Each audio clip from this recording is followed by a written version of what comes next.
سلام علیکم ایشم کو ویډیو دا د اسلامي معلوماتو باره کې دا چې څونه اسلامي معلومات دي ان شاء الله تعالی د تاسو راغلی شیر کوم ما دا ویډیو په خپل هم وګورئ او د مخکې ملګرو سره د ثواب په نیت شیر کړئ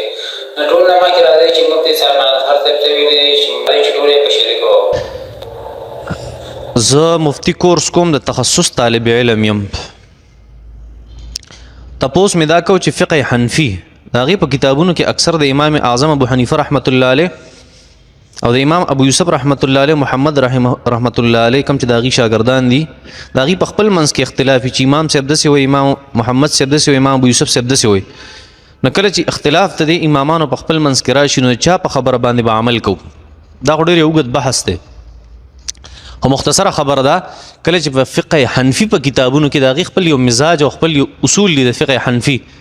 هغه دا چې کله اختلاف راشي د استاد او د شاګردانو په منځ کې په یو مسله کې